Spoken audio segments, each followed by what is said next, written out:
There's a growing number of aftermarket accessories for your Starlink system hitting the market. If Starlink doesn't have exactly the accessory that you need or want, they're out of stock, or you just want to shop for a better price, chances are there's something available that will work for your application. I've acquired some of these accessories to evaluate and review for you over the next few videos. Affiliate links will be in the description below if you're interested in any of these products, as well as some discount codes just for Shane's DIY viewers. Now today I've got 3 accessories to have a look at. This first item is a 2-pack of waterproof Ethernet port plug adapters for the Starlink Mini.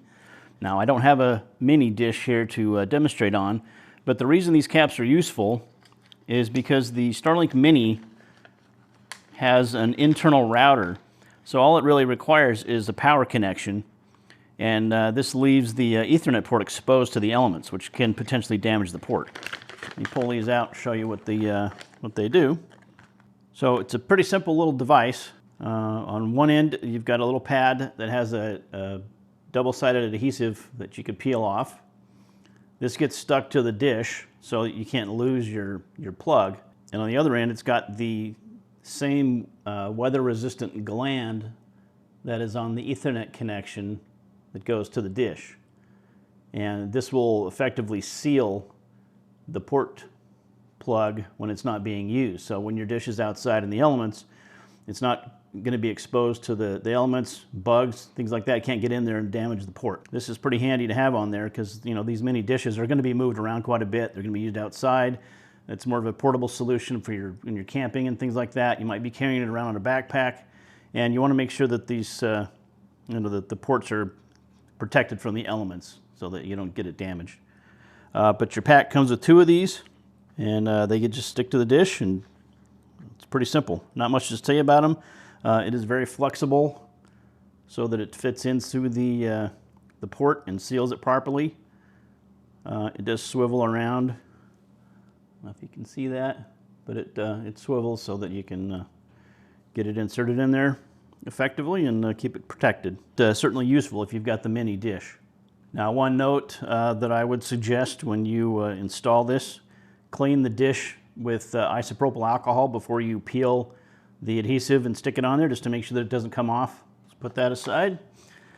Now the next item I've got here is a replacement Cat 5e Ethernet cable specifically for the Starlink Gen 3 and Mini with the watertight RJ45 ends. Now I've got the 37-foot or 11-meter version here, but the cable comes in 5 different lengths, from 16.5 feet or 16.7 feet all the way up to 150 feet, depending on how far you've got to go.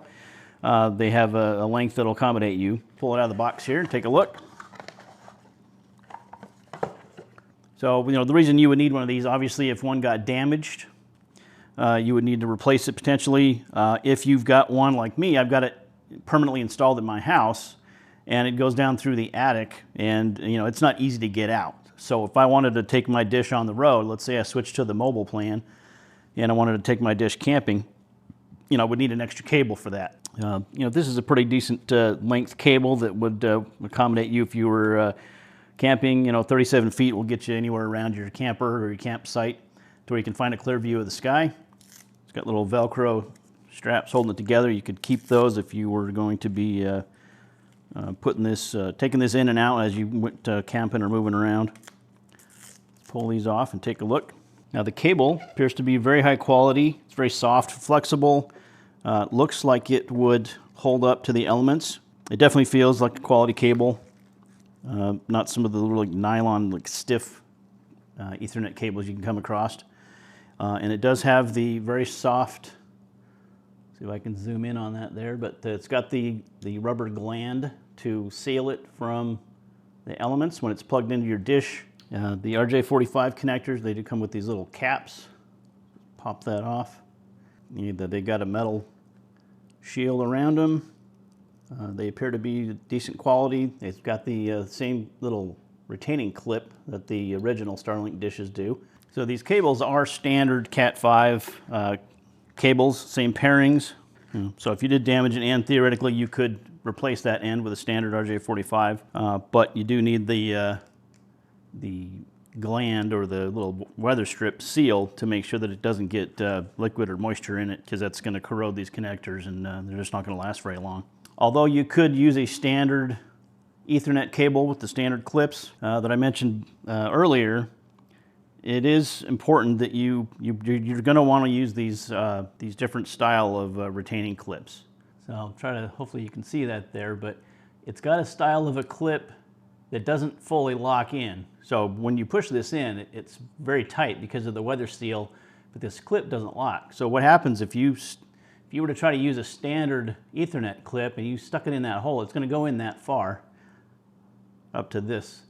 So there's no way you're going to reach in there to release the clip on a standard Ethernet, you know, RJ45 connector. So that's why you want to make sure that you use these special RJ45 connectors that come on these cables, you know, or the standard ones, obviously, because it's just this, with this style of a connector, you can just pull it straight out. You don't have to reach in there and push that clip down to get it out. If you were to use a standard style RJ45 and you plugged it in there, the only way to get it out would probably be to, you know, unless you could get some kind of a little pick or something in there to push that down, you'd probably just have to pull hard and just break the clip off to get it out. It's just an Ethernet cable. Other than the special ends, there's not a whole lot to talk about. Just to prove that it's just a standard Ethernet cable. I mentioned this in my Gen 2 to Gen 3 upgrade video, that it is just a standard cable. Let me get a Ethernet cable tester and I'll plug it in just to show you that it is a standard pairings, you know, so they don't have a proprietary cable, just the proprietary ends.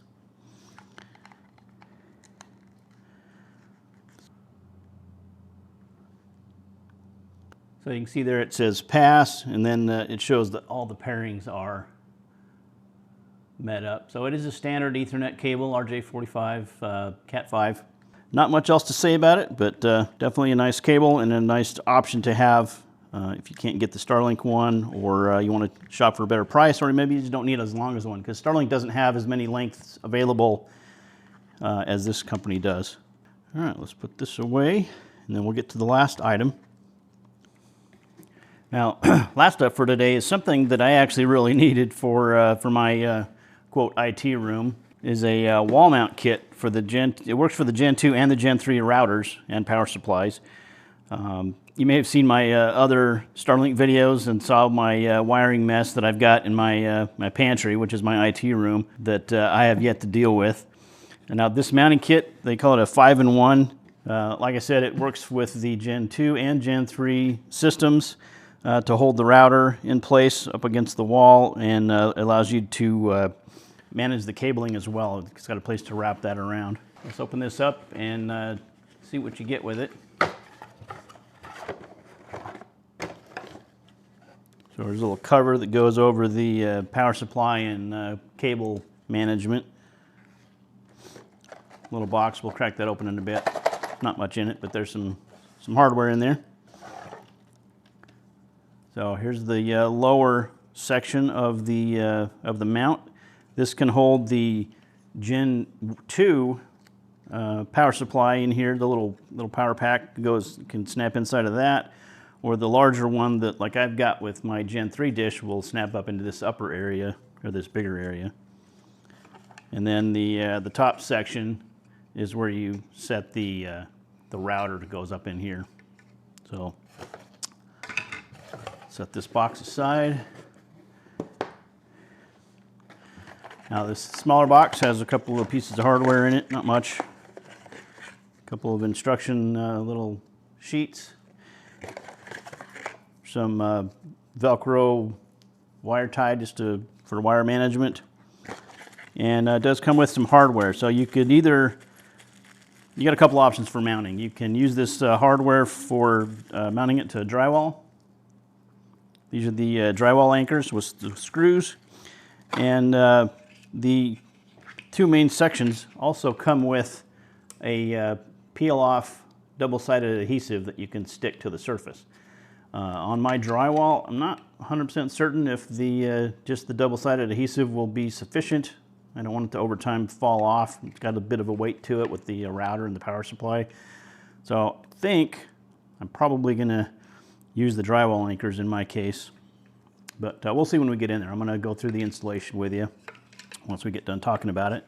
So the way this goes together is you take the bottom section, slots in with the top section, in a specific way. If you can see that, there's a little notch out of the upper part of that, and that slots in with the other part. And once that's together, then it's all one piece. And then through that, there's a screw here and a screw here for your drywall anchors.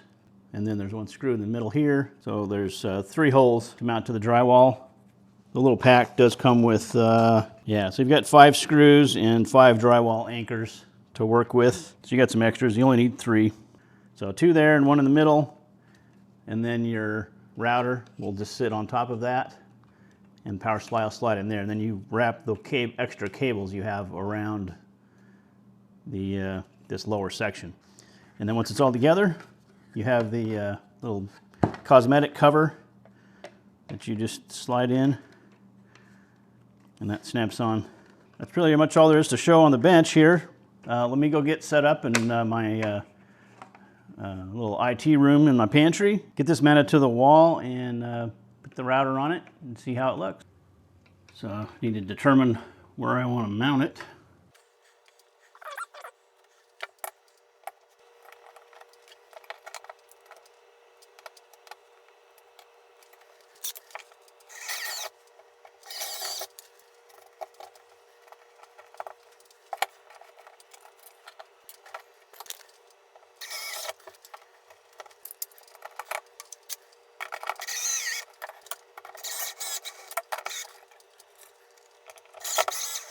So in my installation, I've got the antenna. This is one coming from the dish.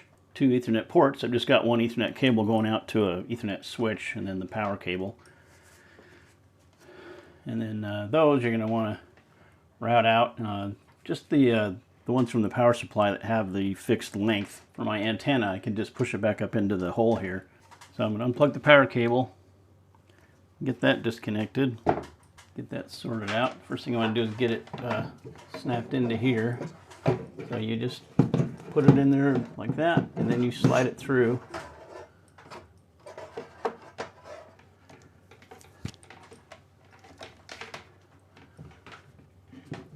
You just hold that down a little bit to give it a little slack, and then you slide it in. And then just get it centered.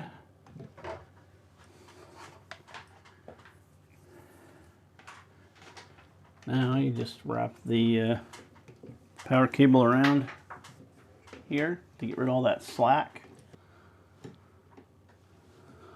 we're just going to keep wrapping that. And now when you get to the top, you just need a little slack so that you can get it up through the back side there. And then there's a little hole in the back side that you stick it up through.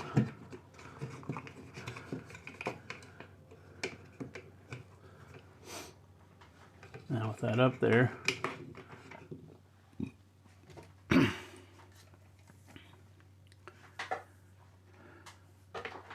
we'll manage that bigger power cable here in a minute. I want to get the router up here. So we'll plug the power cable back in.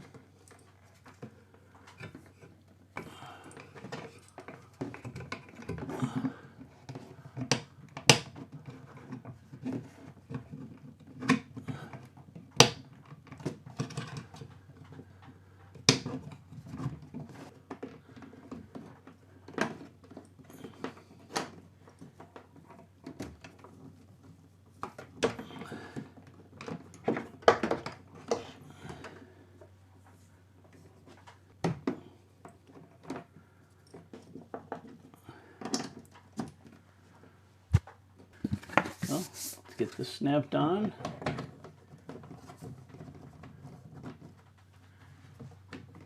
And that kind of conceals all your wires, and it looks really nice.